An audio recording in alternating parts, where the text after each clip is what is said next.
You started your own business, you got your accountant bill, so you decided to become an accountant. Yeah. So, you get so many no's from investors, but then you get the one yes, and they kind of validate the idea and you can move on to the next stage. And a lot of, why would you combine these two things? Like banking works perfectly well over here, accounting software works perfectly well over there. Yeah. Why would you put them together? Where I wanted to be the founder, I wanted to be the director, the shareholder, I wanted to be involved in the decision making. I went up to my two friends and I said, how do I get in on this? And they said, you can't. I mean, me personally as an entrepreneur and a founder, I like to do things differently. I embrace change. I like to think differently and approach things differently. And I think most people aren't like that. Most people don't like change, just like the way things are. And I think that's where the pushback comes. Why put these two things together? What works now works perfectly well. Why try and change that? Tim Fouracre, he's the founder of Countingup. Countingup provides your business current account and your online accounting services, and he bucks the trend where people say if you don't know how to do something, get an expert in to do it. When he wanted to understand how accounting worked after getting a high bill from his accountant, he decided to become an accountant. When he had an issue with banking, he decided to create a bank, just like everybody usually would. He's the founder of ClearBooks, an online accounting platform that has investors, co-workers, working alongside those. What drives you to leave a business you founded to start another? My name's Richard Osborne. This is Drive, the small business podcast from UKBF. Tell us first, what is Countingup?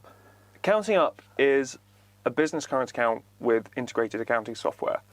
So we're on a mission to make it easier to run a small business, and very simply that's what Countingup is.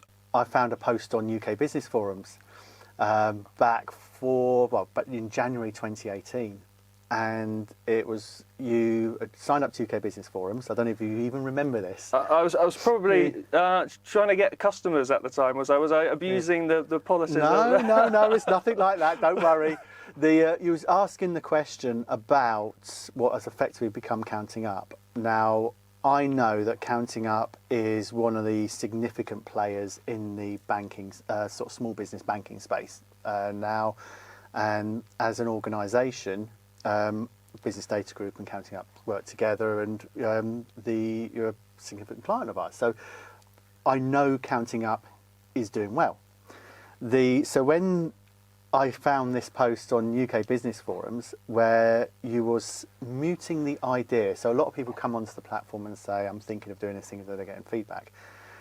You muted the idea of what do the members here think about having a bank for your business that also has an integrated accounting platform for doing your accounts. Yeah. And the overall response generally was negative. Yeah, I've got a lot of no's. I've got a lot of this is a terrible idea. I got a lot of why would you combine these two things? Like banking works perfectly well over here, accounting software works perfectly well over there. Yeah. Why would you put them together? Do you think it's an element of sometimes people don't know what they really want because they've never heard of it before? Yes, absolutely. So I'll tell you where the idea came from for combining these two things. So I was running my previous company, ClearBooks, a cloud accounting software similar to Xero and QuickBooks.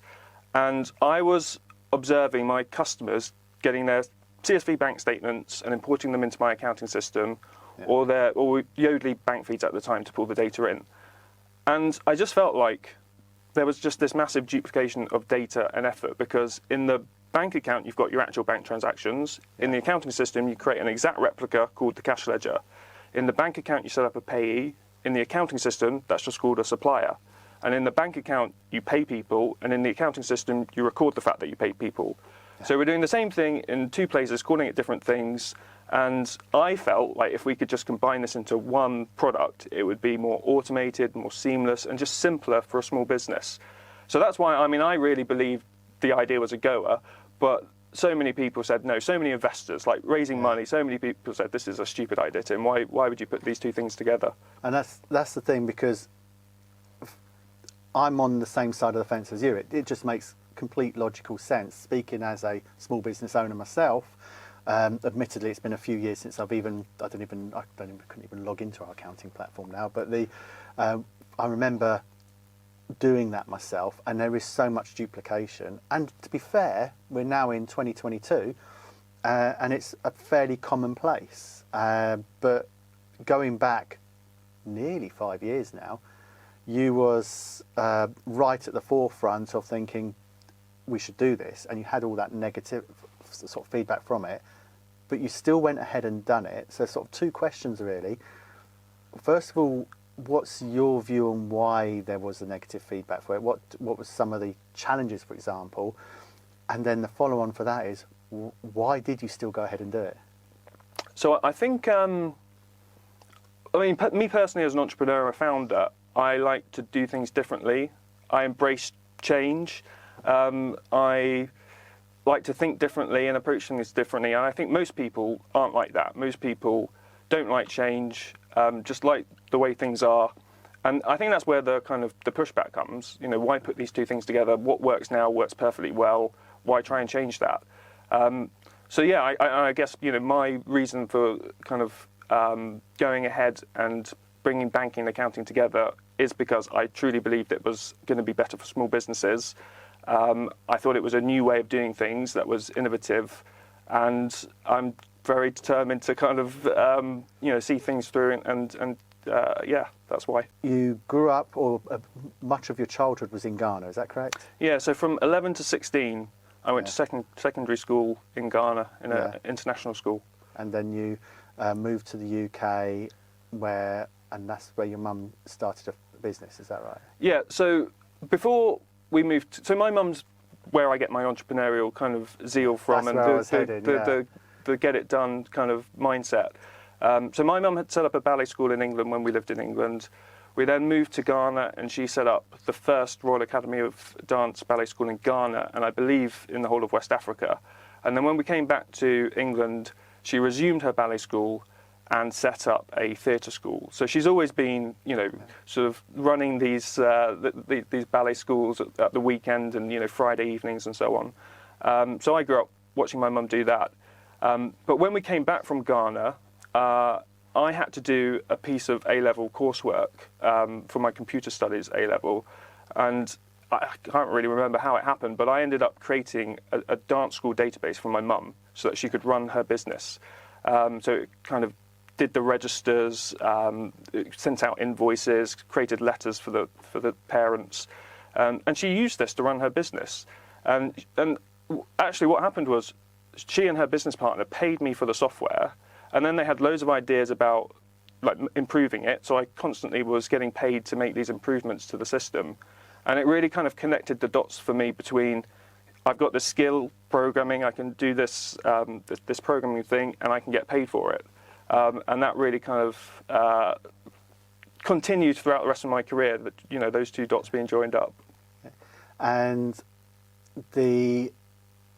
I don't know, was it that same piece of software that led into ClearBooks? No, so that database that I created, I made a web. So I was like 17 years old, and I made a website. I put it put out that it was for sale. I expected all these ballet schools and theatre schools to come and buy this thing, and no one did, because I knew nothing about promotion and sales and marketing. But no, what happened next was, so after university, I worked as a web developer for a couple of friends of mine who hadn't gone to uni. They'd set up a business, it was doing really well, and I was making websites. But having that kind of entrepreneurial sort of thing in my heart where I wanted to be the founder, I wanted to be the director, the shareholder, I wanted to be involved in the decision making, I went up to my two friends and I said, you know, how do I get in on this? And they said, you can't. And one of them, the CEO, actually said to me, Tim, if you think you can do this, go and do it yourself, in a kind of flippant way. And so I did. I left, I set up my own web development company. It was doing really well. So I was making websites, I was getting traffic from Google, monetizing the traffic with ads. I remember one of the first checks I got from the ad partner was for £7,000, and I was getting paid £17,000 a year in the company I'd just left. So it just sort of, it was doing really, really well. But I knew I was using tricks to get traffic from Google that wouldn't last. I also felt like I don't have a profession to fall back on. If this business fails, what am I going to do? And then the final straw was getting the bill from my accountant at the end of the first year. So the only cost in the business was me, and then this bill comes in for £1,000 for a report and an instruction to pay a tax bill. And I thought, surely I can do this myself. So I joined KPMG to figure out how to become an accountant so that I could do So my just books. to roll back for that moment. So you started your own business, and you got your accountant bill, so you decided to become an accountant. Yeah. I just want to make sure I'm following that correctly. Yeah. Okay. So that and the goal was, so I joined KPMG. The goal was, as soon as I qualify, I'm going back to the business, and I did that. As soon as I qualified, I left. But yeah, so now I'm an accountant working at KPMG. My business was still running on the side, the web business. So I started doing the accounts for myself. I started doing the accounts for my mum and her dance schools. And then, being an accountant who can code, I've just created a program, a web-based piece of software, so that I could do the books and maintain the books throughout the weeks and months. And that's what turned into ClearBooks. Okay. Hanging on the point of you joining KPMG, the perception I've got from what you're just saying there is that there's a cost, there was an aspect to the business, so you went and learned how to do that so you could do that yourself. I see a synergy there in what Countingup is at the moment, but quite often advice given to business founders is focus on what you're good at and then buy in or bring in the resource to do all the other bits, where you seem to spin that on its head a little bit. Explain that. Yeah, I mean, what you just described there, my CTO at Countingup is a big believer in buy rather than build if you can, and I fully kind of support that. But I guess early on in my career, I don't really know what was driving it, but I think as I mentioned, it's partly I just felt like I haven't got anything to fall back on if this business fails, so I need a kind of safety net, and becoming an accountant would give me a profession for life. So it was partly kind of survival thinking, and then it's partly that I wanted to figure out how to do this myself, because I thought it would help me in the long run being a businessman, having the ability and the skill to understand and read like the finances of a business. So that's what kind of drove me to it. Yeah, I mean, it served you well in the long run anyway, because as you just got to there, that led to you creating ClearBooks. Yeah.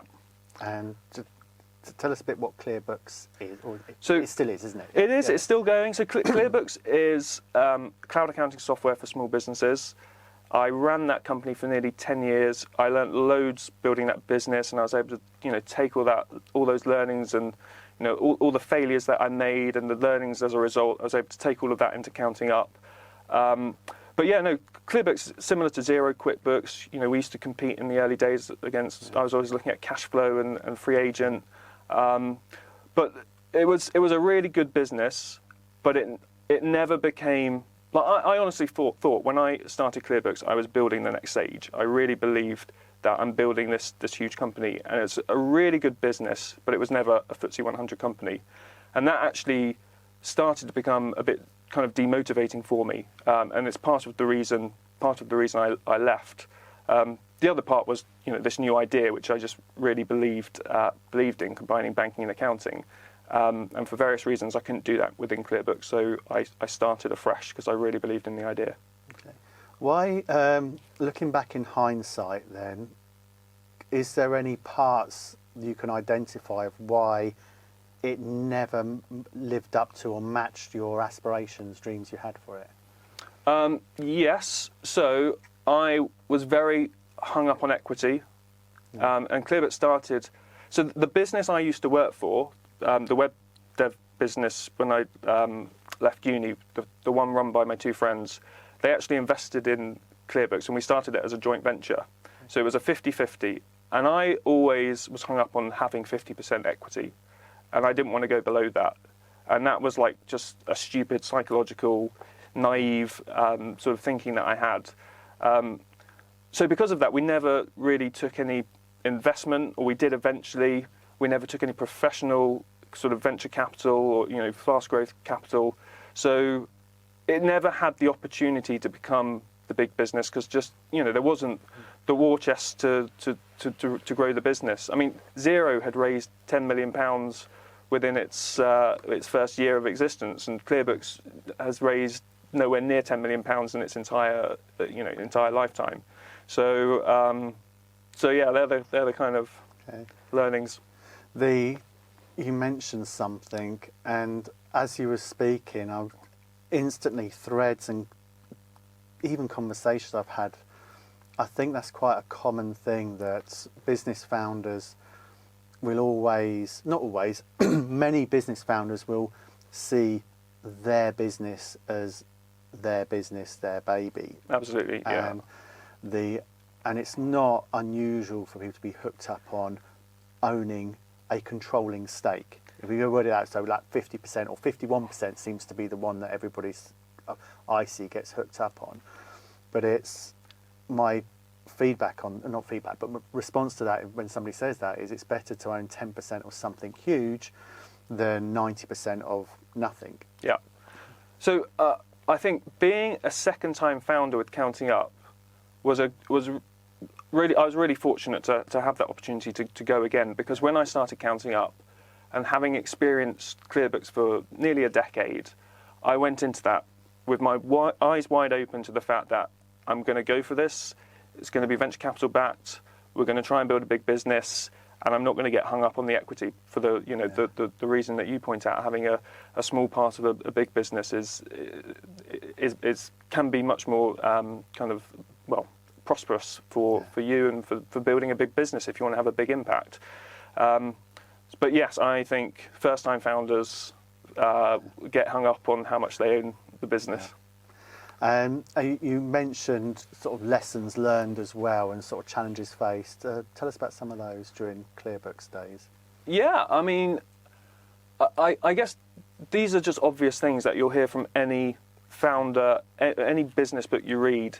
But having gone through it, experienced it, and then having a second chance to do these things right from the beginning or get them in place, just things like having a very clear mission. So our mission at Countingup is to make it easier to run a small business. I don't think we ever really codified our mission at ClearBooks or when I was there, or having a really clear vision. Our vision at Countingup is to build this one financial hub for 1 million small businesses. I didn't have a vision at ClearBooks, and just having these kind of tools give structure to the business and help everyone that's working, as part of the team, know why we're here and where we're heading.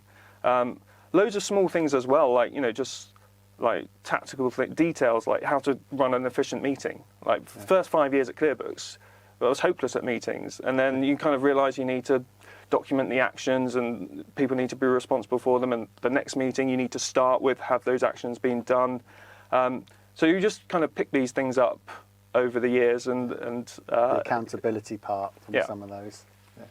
So did ClearBooks, I think I know the answer to this one then, did it have a business plan? In my head. Actually, that's another massive learning. So, I mean, ClearBooks I was 26 when I started ClearBooks, and I was that kind of young entrepreneur who wanted to do everything, tons of ideas.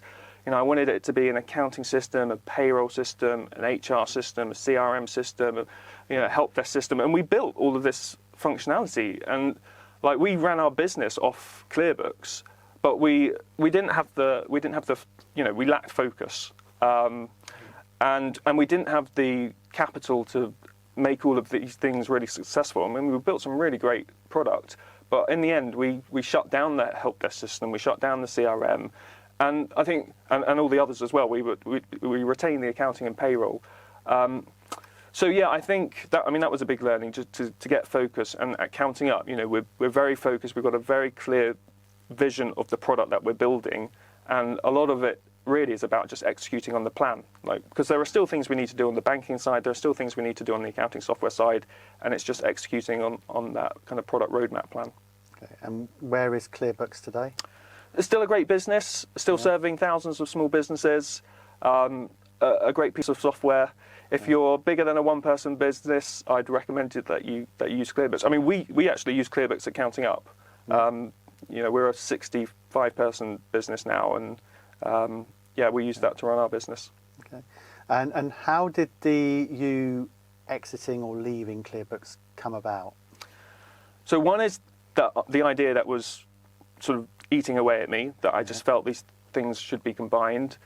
Two is it needed venture capital to launch. I mean, the banking side was very expensive to get started.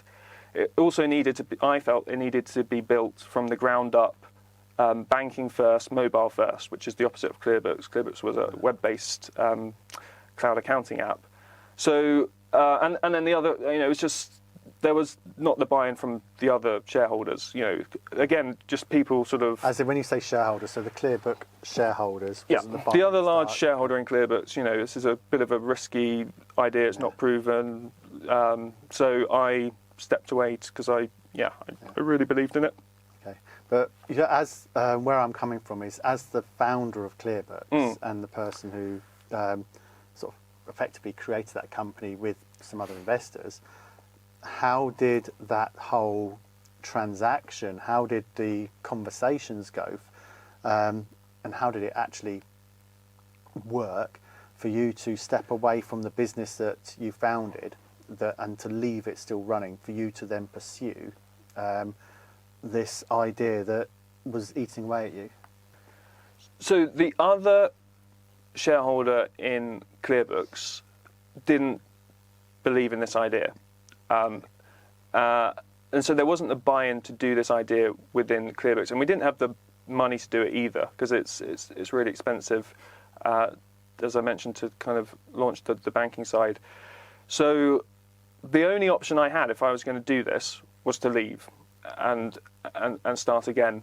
And there were other frustrations for me at ClearBooks as well. Like we had we had an agreement where my salary was controlled by the other shareholder, and I felt I was being underpaid. I'm still good friends with the other shareholder. I mean, the two of them. One of them was the best man at my wedding, and the other one was an usher. So the two guys that I worked for at the company where I started my career. So it just sort of naturally happened that I left and started Countingup.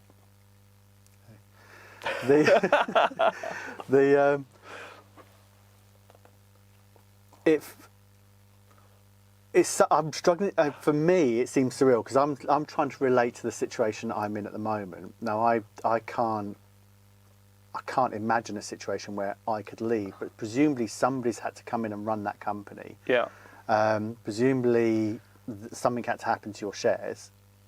So there had to be a plan for that. There has to be something put in place to ensure, because ClearBooks is still running, so something had to happen. So, okay, actually, I guess there's another jigsaw piece here. So my wife now runs ClearBooks. Right. Okay. But she didn't immediately. She'd worked. So there was a bit of a family core to ClearBooks. So my brother was one of my first employees, and he heads up the support team. My sister worked for me for a number of years, maybe it was 5 years. My wife joined the company probably 3 years before I left, and she was still there when I left. But she didn't immediately take on the role of CEO, but she is now.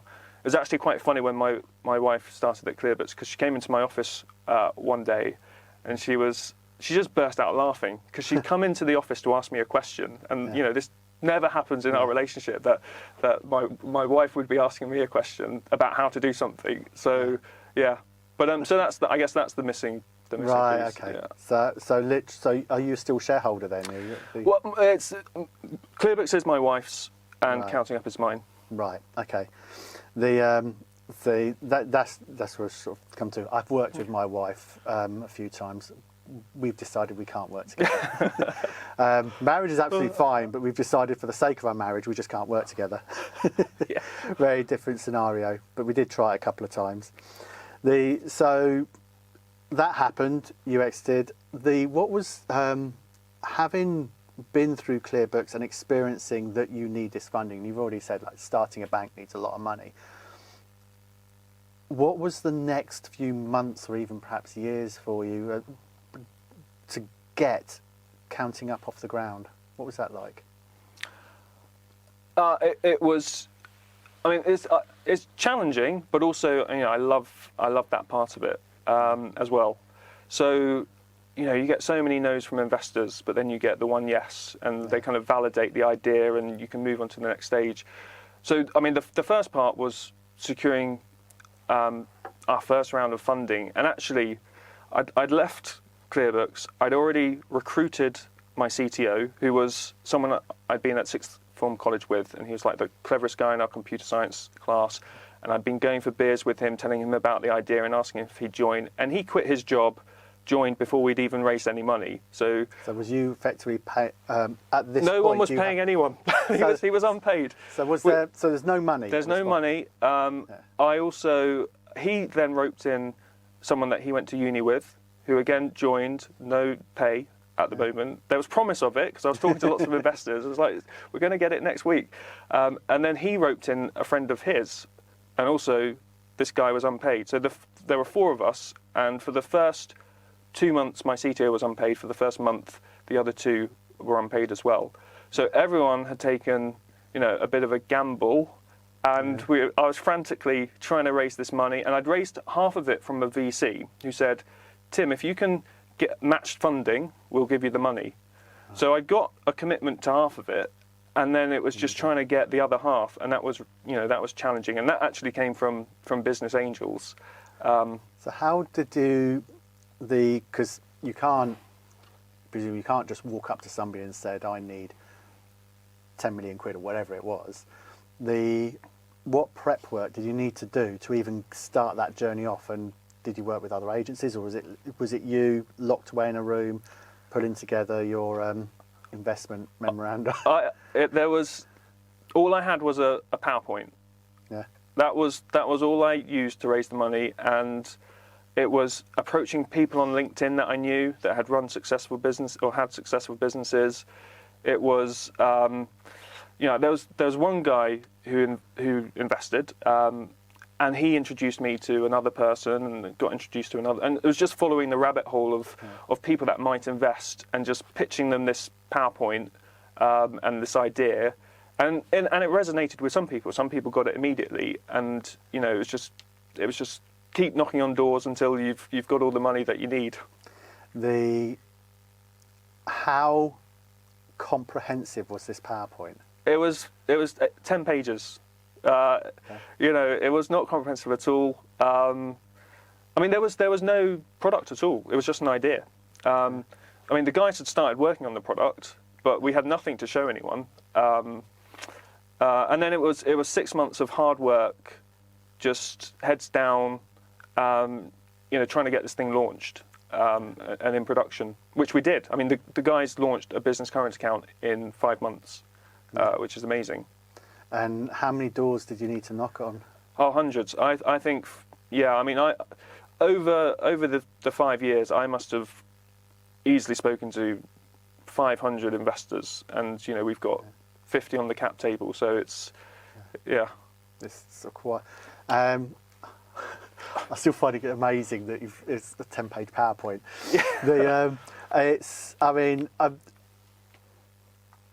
From the outside looking in for that sort of part of the journey, because I just see counting up what you're doing now, and I don't know any of this sort of back story until talking now, and the fact you can put together a PowerPoint with an idea, mindful that it was just an idea at that time. And your earlier comment about not wanting to, not being hooked up on equity, how does that work then? If you're an entrepreneur with an idea, you're going out knocking on business angels, venture capital, so these big investment funds, to get them to believe in your idea, to put the money up. How does that work now then with, and I'm not asking you to say, my equity is this, but my perception, a lot of people watching this, all they know about investment is what the Dragon's say on Dragon's Den. And it's like, I can imagine this, if you go on Dragon's Den, the TV, the good TV aspect of it, it's like, you've just got an idea, it's worth nothing. Yeah, So how is that in practice? I don't think I would have got any money on Dragon's Den. No, no, I don't think you would have done either. But you did, Yeah. which to me emphasises that Dragon's Den is great TV and they are real investors, but there's a whole world of people who support entrepreneurs out there. But how does that structure? What is it like in the real world?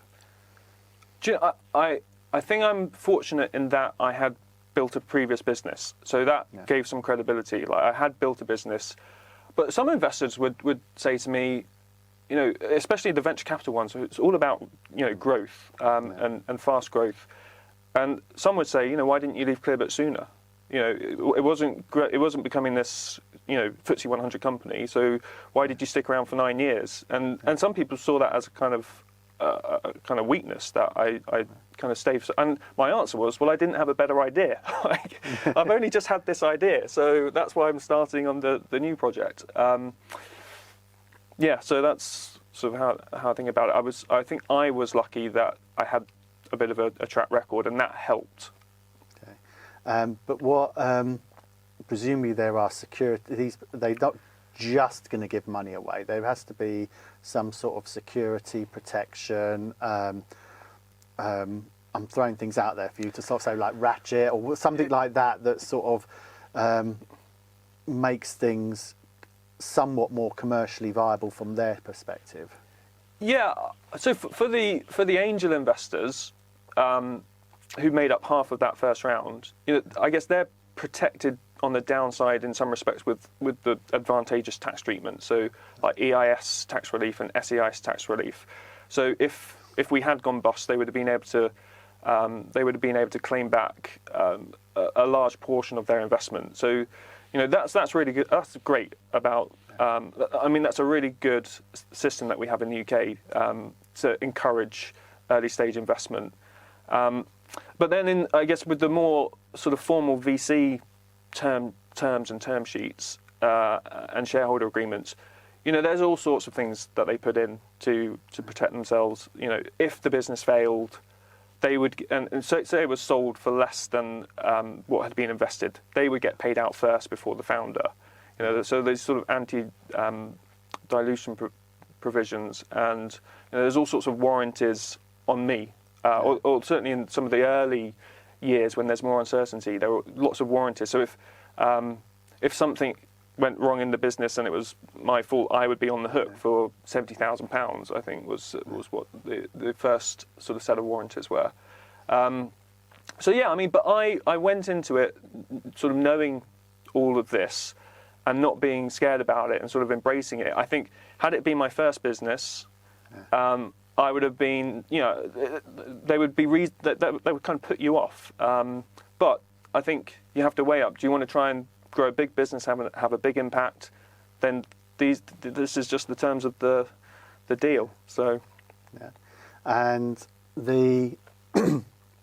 when you had those meetings and you got those first set of investors in, what happened next?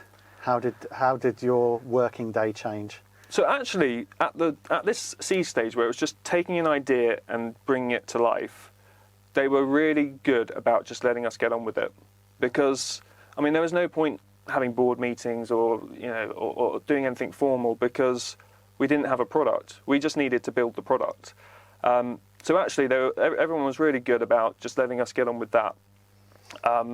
And we did. So it was just sort of heads down, build the product. Okay. And when did it move from, you said it took about 5 months before you had your first bank account open. Yeah. In fact, focusing on that, what was that day like? It was amazing because we went around these shops with our MasterCards, just buying stuff and depositing money into our bank accounts, our current accounts. So yeah, I mean, it was a really cool day. Yeah. Was that a celebration, or was that a test, or was that a bit of both? Oh, it was a test. Like we had to do this kind of pavement testing where you've got to make sure the card works in shops and it doesn't work where it shouldn't work, and So, for example, like gambling sites, you have to kind of try it on a gambling site to make sure it doesn't work, because that's one of the kind of excluded typologies that we don't allow on the system. But yeah, no, it was fantastic. And I think as entrepreneurs, though, you're always kind of looking to the next thing immediately, and maybe you don't savour the wins enough. But it was always, okay, now we've launched, now we need to get some customers. You're always on to the next hurdle. And what was that hurdle like?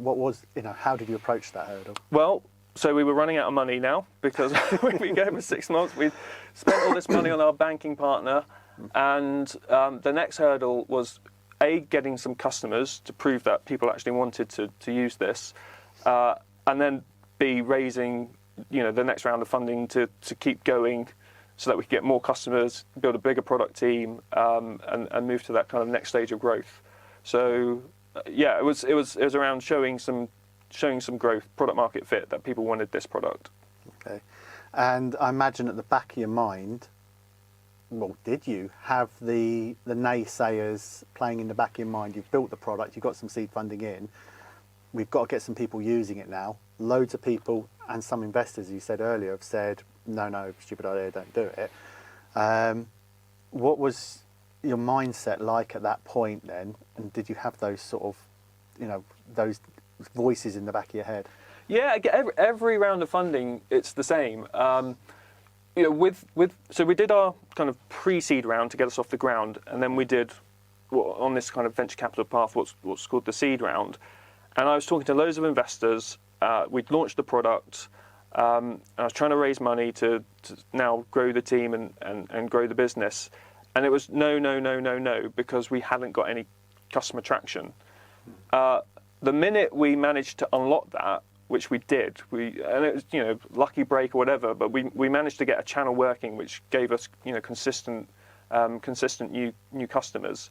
And the minute we had that, and I was able to show that to these VCs I was talking to, the conversation flipped, and they were now very ready to kind of invest and back the business. So yeah, it's just you've got to again just keep pushing. Okay.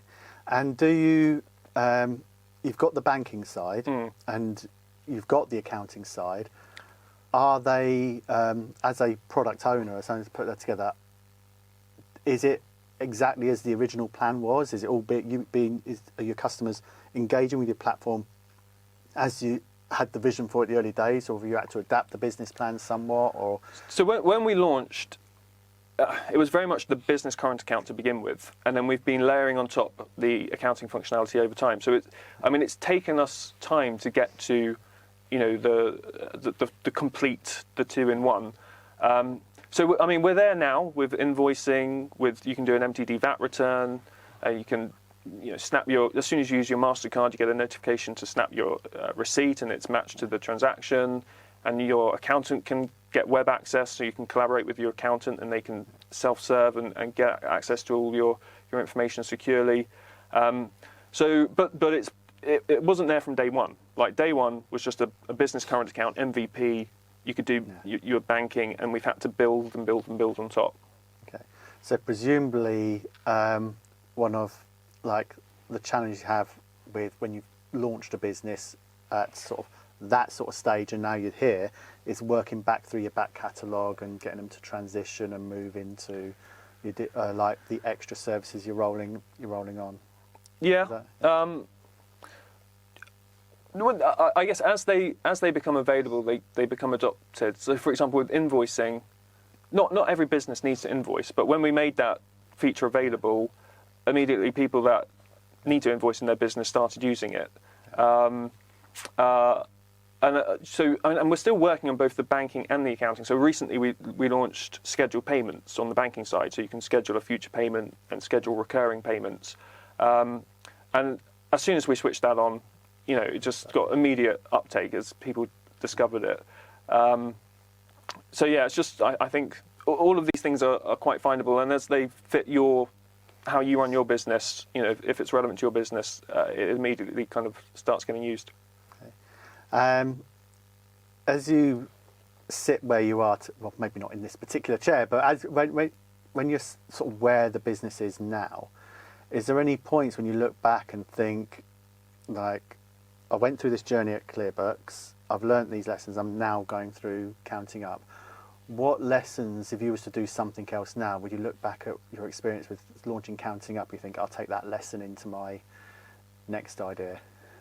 So something we've instilled in Countingup, which I hadn't done at ClearBooks, but has been really useful, is just like having a framework around quarterly planning. I mean, we use, it's quite a common one, OKRs, like setting an objective, key results, a clear plan for the business about what we're going to do over the next 90 days. And that's been really good.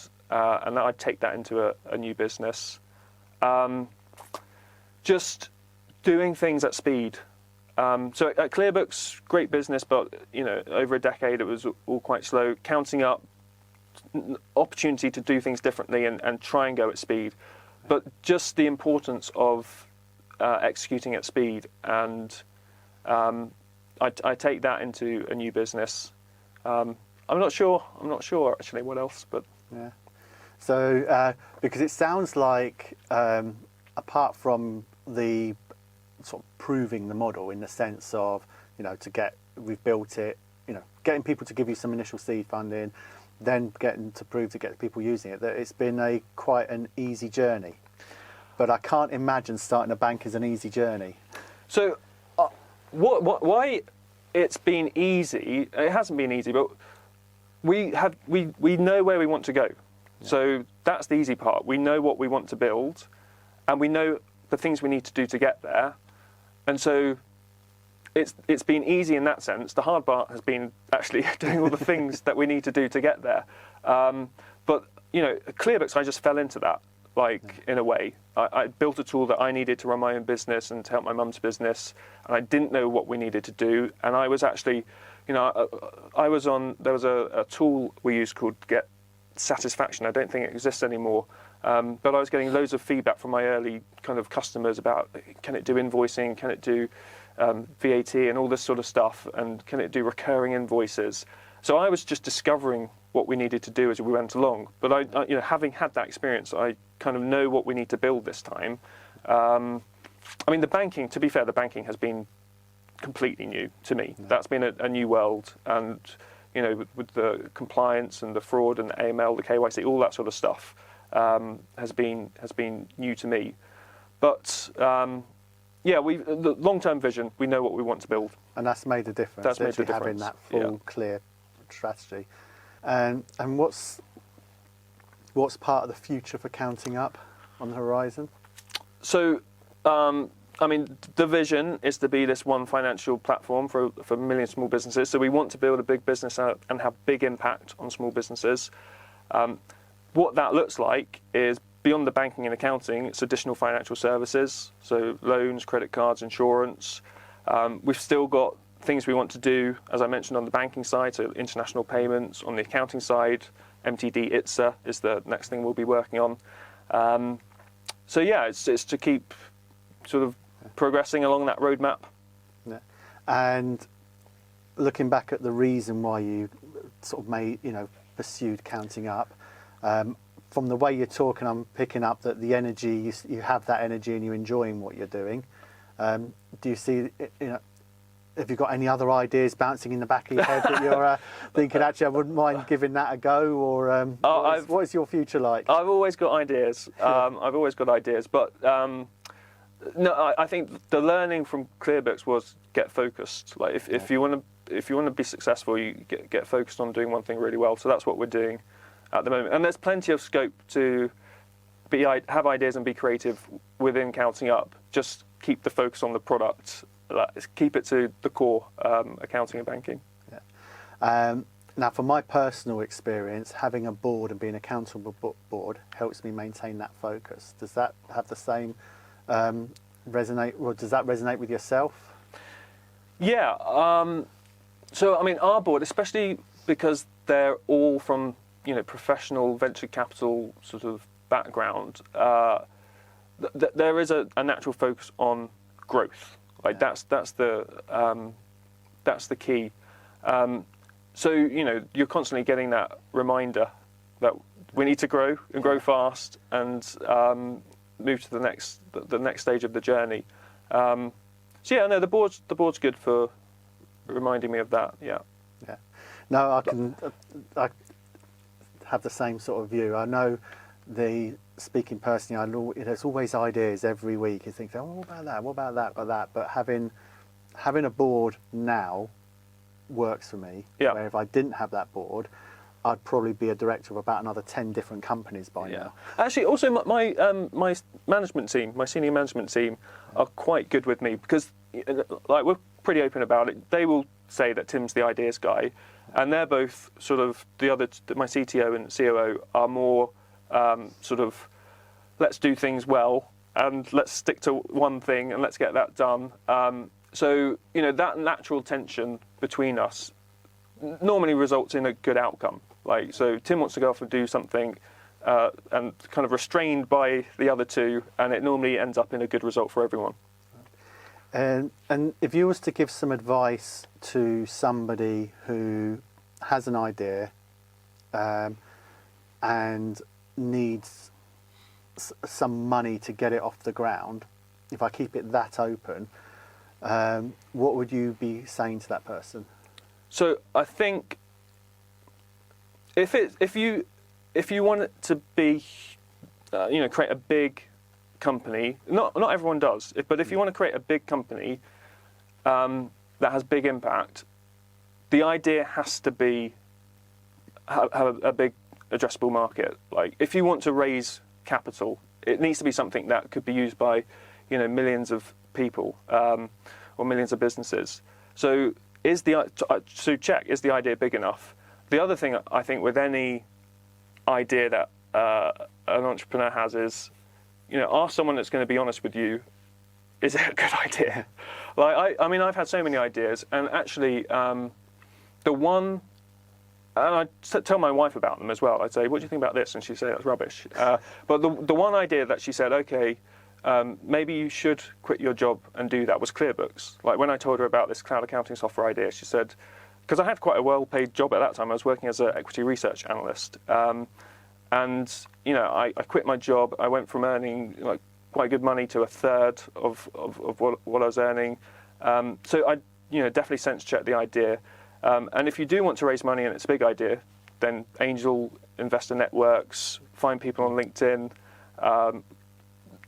Also, all the VCs that you can get a list of all the VCs in the UK really easily if you Google it, and just create your 10-page PowerPoint and send it off and see what happens. Yeah, and what's the key data that they should be, or information they should be putting into that PowerPoint? That this is a big idea that could, have real reach and create a big business, because that's what VCs care about. Like, can you build a big business here? Anything that gives you credibility as the person that can do that, because when it's just an idea, basically they're betting on you. Okay, there's this big opportunity, but can this person deliver on that opportunity? So anything that gives you credibility, I'd put in. And yeah, just kind of try and break down the roadmap of how you're going to get, what you're going to do with the money. Like, so there must be an amount of money that you need, but what are you going to spend it on? Because, and that also comes to the credibility of you. Like, do you have a plan for this money that you're going to receive? They're probably three key bits. Yeah, that's brilliant. Interesting story. Thank you. Good chatting with Tim. And Countingup breaks so many moulds from traditional advice, as in the going out for finance didn't involve hundreds of page documents of business plans, but you've done it. You was advised against doing it by so many people, saying it was a crap idea, but you went ahead and did it, and it's become a great business. And it's continuing to grow. So thank you very much for sharing your story with us. Thank you, Richard. I hope you enjoyed listening to this interview. Please remember to hit follow on your podcast platform, whichever one that may be. It really helps the algorithm and push this podcast up through the rankings. And also leave some feedback. I look forward to bringing you the next episode of Drive.